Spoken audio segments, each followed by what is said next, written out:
Isaiah Spiller. Welcome, everybody, to the 32-bit featuring the Blitz crew. I got my man at Two Ticks to Fantasy with me on my left. I got Jeff. Jeff, what's happening this evening? Oh, man, tremendous to be back live and seeing your, pretty and ugly and God knows what faces. But in any case, just all around, just tremendous dudes to be with. And I'm glad we're back live and in person and looking at each other. So good to be here, Mike.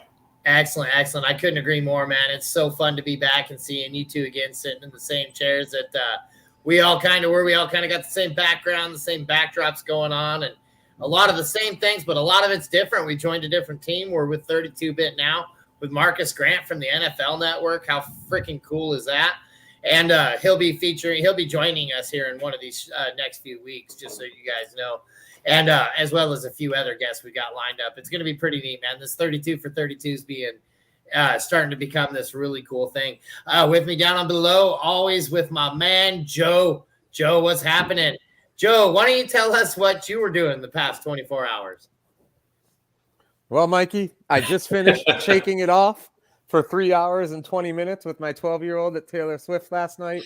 So now tonight I am enjoying a very well-deserved drink with my friends, and I gotta say, they gave me the warm and fuzzies to see that Blitz crew little emblem there in the top right. So it's good to have the band back together, and we're ready to rock on the Chargers tonight. A little fun fact. So this is my old channel right here. So there's a lot of stuff on here that is that I created that I was like, holy crap, but the little Blitz crew sticker still sticking around in that in the tag. I'm like, oh yeah, baby, we're gonna break that sucker right back out. I like that. Heck yeah. So we're just gonna go ahead and get started. The Chargers, we've got basically just a dynamic. They've got all kinds of players on their team that we're looking at for fantasy relevance, right? They've got great wide receiving core. They've got a great quarterback, and they've got probably arguably one of the best running backs in the game. And the coolest thing about their running back is he cares about fantasy. He apologizes when he drops a dud on you. What a story that was last year. Oh, heck yeah. That was pretty cool with Austin Eckler taking it down last year. It's awesome because I have him in almost every single dynasty league. I've always been an Austin Eckler fan. But yeah, so what we're going to be doing, guys, we're going to be breaking down every team. We're going to be breaking down each of the fantasy values that we're keying in on. There's obviously, you're not going to be able to get Justin Herbert super late. You're not going to get Keenan Allen super late or anything like that. So what we're going to do is we're also going to give you a few guys that you can speculatively add towards the end of your drafts and your redraft leagues this year, as well as maybe some dynasty targets you hadn't been thinking of as far as it goes. So we're just going to go ahead and kick it off. We're going to start off with, what did this team do in the overall draft this year? And they got receivers, man. They got Quentin Johnson. He was selected 21st overall. He came out of TCU. That kid was dynamite. I thought he was going to come off the board before Smith and Jigba, but that is not the case. And Jigba went right before him, and it actually started a wide receiver run. There was 4 wide receivers, just bang, bang, bang. They also addressed it with Darius Davis and Terrell Bynum. And they have in the backup, they have Joshua Palmer and Jalen Guyton. And those are 2 guys to kind of keep an eye on. But I think Quentin Johnson's going to be one of those guys that got selected in the first round of this draft for a reason. I think we're going to see him on the field. It looks like he's already got the starting role spot for the left wide receiver, opposite of Mike Williams with Keenan Allen right in the slot again. So that team ought to be pretty well dynamite.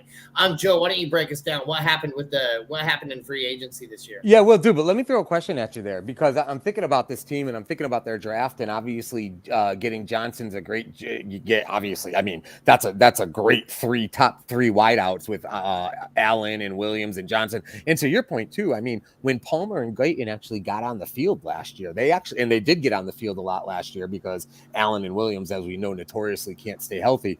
They actually put up some numbers too when they actually played. But what do you think, real quick, Mike, what do you think made them take Johnson in that first round? Obviously wide receiver, not necessarily a glaring need for them. You think they just saw best available so clearly that they couldn't refuse it? I think a team actually never needs to stop addressing depth, especially in this NFL. As violent as it's become and everything with the hits and the injuries that keep consistently happening. Like I said, I don't think it's ever a bad time to address depth. And when you can get an all-star at what I would consider a bargain. I mean, think about this guy 10 years later or 3 years later, on the free market. what he's going to command. And so you basically get this guy for nearly free for 3 years. So, I mean, I think it's a great grab. I think it's a smart grab. And I think you're going to start seeing, especially on the receiving line, you won't probably see it with running backs ever because they've turned into kind of an expendable resource. But I think with wide receivers and other key positions like that, quarterbacks, I think you're going to see a lot of teams start reaching a little higher as opposed to going for the defensive players. You make a great point, Mike, because I'm thinking about the draft, and they weren't the only ones. Seattle did the same thing, right? They went into the draft with Lockett and Metcalf, and then who did they take? They took a wideout in the first round. They're the one who took Smith and Jigba. Correct, right? So I mean, they so I guess like the new thing in the NFL now might be 3 wideouts instead. I think people thought you have 2 good ones and then you get a guy who's fast in the slot, you're good to go. But now these teams are literally trying to bulk up to like 3 legit wideouts, and it's crazy the evolution of the passing game in the NFL. But and to keep on with that, from a free agency perspective, I feel like the theme of their free agency this year was restructuring in order to afford all these guys. They restructured Joey Bosa, they restructured Khalil Mack, they restructured Keenan Allen, and they restructured Mike Williams, which created a combined $40 million in cap savings. Also, at late breaking news, I think even as today, I saw an alert come through that made it sound like the idea of trading Austin Eckler seems to be getting a little old there, and maybe there's not quite as much momentum over trading him as there was a few weeks or a few months ago. So, I mean, Eckler's another guy who could literally catch 100 balls out of the backfield. You're giving your quarterback, which he should have all the weapons in the world for his talent, but they are really, really, it seems like their theme is to surround Justin with every potential weapon and all the offensive line protection that they possibly can. Even at tight end, they restructured and they re-signed Donald Parham, who I actually love his size, and he's another one too. When Gerald Everett couldn't take the field, Parham was getting a ton of red zone touches. But then when Everett came back from his injury, Everett was getting a lot of mass targets at the tight end position too. So they really have become stereotypically, one of these offensive juggernauts in the NFL from a fantasy perspective, where whether it's quarterback, they've got a running back, they've got 3 wideouts and a tight end that you legit can have in your starting lineup. You mentioned running backs real quick. The one under the radar guy that I kind of think about on this team too is Isaiah Spiller, who didn't do much last year, but it feels like they cleared a little room for maybe him to get a little more action this year, and I'd like to see what he can do too. I think it's really clear that Eckler is not a 300 touch guy. He can't stay healthy in that way, so they've got to figure out other ways to move the ball other than just Eckler. From a defensive perspective, their defense is funny because I always feel like they're projected to have a pretty good defense, and they got a good pass rush. But then after the pass rush, I feel like they kind of tail off a little bit. They did sign Eric Kendricks, former Vikings linebacker, 2-year deal, $13 million. They expect him to step directly into a starting role that was vacated by Drew Tranquill leaving. So I do like Kendricks to go with Mack and Bosa. That's a pretty good top 3 in your front 7.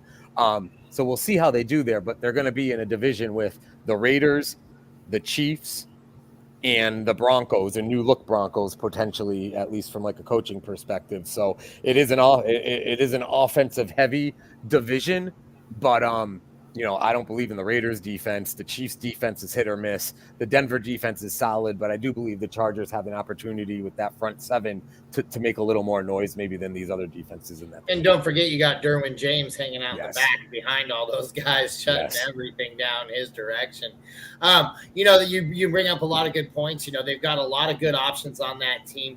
Jeff, what do you think about the tight end situation over there with Gerald Everett, Donald Parham? What do you think is going on over there? So, Mike, from a tight end standpoint, we can get into that, but I don't want to rain on Joe's parade here of the fantastic juggernaut that is the LA Chargers fantasy football offense, because, and again, we'll get into the tight ends and everybody else, but Justin Herbert, the way I can sum him up from the 2022 season, he's like the fantasy football version of Nickelback. He's all right. He's got some good hits. He's fairly consistent, and yeah, you know what you're going to get from him week to week, but he's not going to blow up. So this guy, I know we're praising Justin Herbert, but he's inconsistent at best. I mean, as far as like big games, we talked about Patrick Mahomes last week. Mahomes last year averaged 24.5 points, fantasy points per game. Herbert averaged 17 fantasy points per game. And we talked about, going up in the draft and reaching for guys like Mahomes or other people like that. And Joe mentioned it's getting away from the running backs of the league and going towards wide receivers. He's not incorrect about that. Justin Herbert, in my opinion, just simply is not the guy. And from a wide receiver standpoint, you could not get more inconsistent than from a fantasy standpoint than the Chargers wide receivers. I don't know if you guys disagree, and I'll give you an example. You mentioned Josh Palmer, excuse me. So he lulled us into some sort of sense of security in week 11 with like 22 points, right? The following weeks after that, he had 5.6, 6, 5.3, 4.9, 1.6, 0, and 5.9. So you can Eckler is one thing. The receivers, you could not get more inconsistent and more frustrated and ridiculous. Like, just you want to punch the wall because these guys are inconsistent at best. And Herbert, I mean, he's one of those guys you reach up for in the draft, and now you look back on it and go, well, I could have gotten whoever for that. So in any case, I don't know if you guys agree or disagree or want to discuss that. Well, real quick. Oh, go ahead. And then Mike, I'll let you take it from here. Mike Williams, I mean, if you want to talk about an inconsistent top fantasy wide receiver, look no further than Mike Williams over the year. There's no doubt about that. And it felt like last year, a few different times, we started to see some flashes of consistency, but then it would still wane off. And you got to remember too, the Chargers are one of these teams that get crushed with injuries all year long, every single season. So what is their week 1 lineup never seems to be their week 15 lineup or whatnot. So I agree with you on Mike Williams. I'll even agree with Gerald Everett. He had some 7-catch games and then a couple of games where he's completely ignored. Keenan Allen, though, I have to say, is the pillar of fantasy consistency. I mean, Keenan Allen's pretty much 7 for 70 every single week, and it's just a matter of whether or not there's a touchdown in there. But I would agree with you 100% with Mike Williams and the tight ends.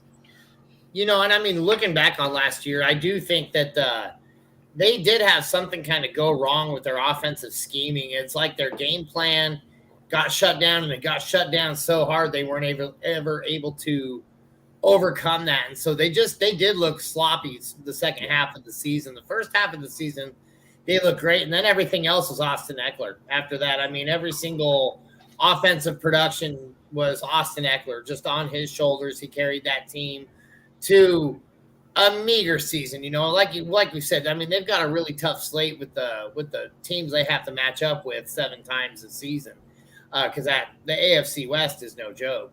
So I mean, I think you're kind of right, Jeff. I think this would be kind of a few guys on there I would mind. Like, they'd be perfect. This would be the perfect team to draft and then trade from the hot spots. Right, because if you can get out of Keenan Allen after that, 3-touchdown game, or Mike Williams after a 3-touchdown game or something like that, and when they produce you those 6 and 7s for the rest of the season, not Keenan Allen, because dude, that guy is consistent. I've loved him on every one of my teams for years, just because he's always been so consistent. But Mike Williams, yeah, he's a very frustrating receiver to own. I'll agree with that all day long. And Justin Herbert, we do give him a lot more credit than I think he deserves. It does not seem like he is that consistent of a quarterback as a guy who has him in quite a few leagues. I mean, I know that there was a lot of times where I was like, hell yeah, Justin Herbert. There's a lot of times I'm like, what? Justin Herbert? Is that what I got out of you, man? Like, and I think that's the most valuable point Jeff made. I think people just assume that he's fantasy gold every week. And Jeff's absolutely correct. I mean, there's some weeks where their red zone offense is atrocious. And it's been atrocious for a long time. If it's not Eckler, they have a hard time getting into the end zone. So you're not getting a lot of touchdowns over the air from them because they get stalled out a lot. You get a lot of trash yardage from them. Right. So I do agree It's kind of like the Matt Ryan. I mean, he's not as bad as Matt Ryan, but even like Matt Ryan's good years weren't necessarily fantasy good.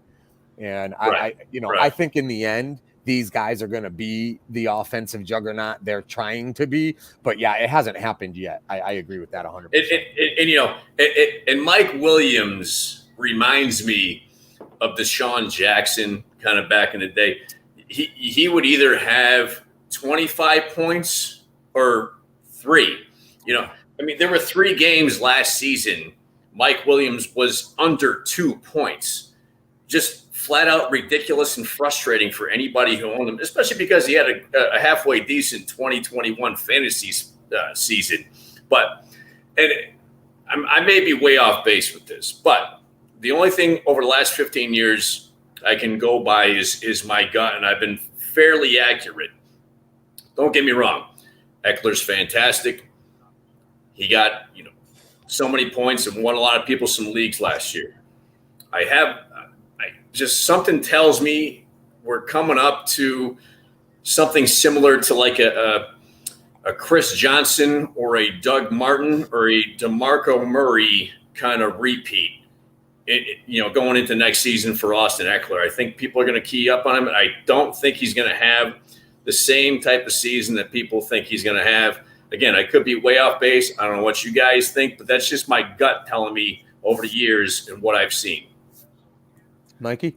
I think we see Austin Eckler do well. I think he's going to go out there. I think he's about the only guy who's going to be 100% consistent on this team.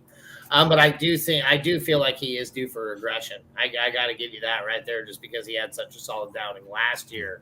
The human legs can only take so much. I don't care how well you condition. I don't care how well you do things. He's a little dude too, right? Yeah, and he's little. And when you get used like he got used last year, I mean, it's. That being said, and Maisha's right. I mean, he had 311 touches last year. That's a lot for a guy. Right. It's a lot for anybody. It's a lot for a guy his size. Right. I guess my only thing, and I felt this way, I remember there was a couple of situations in my first rounds of drafts last year where it was Eckler or another running back. And like, I kind of like the other running back more, but if you're in a PPR, and you're looking at 107 receptions for Eckler in a season where we're all agreeing was not a great season for them, it's hard to lay off him, because if it wasn't a good season for their offense as a whole and he caught 107 balls and scored 13 rushing touchdowns and another 5 receiving touchdowns. So you're talking 311 touches, 18 touchdowns, 1,637 total yards. Even if that decreases 25% this year, that's probably still a number 1 running back. Yep. Fantasy wise. I'm not disagreeing about that. I'm just saying, just like I said, I'm just going with my gut. Right. And part of it is because, one of the first few seasons I broke in on fantasy football, I had the number 1 pick, and I picked Chris Johnson the year after. He had a monster season, and he was an enormous letdown the following season.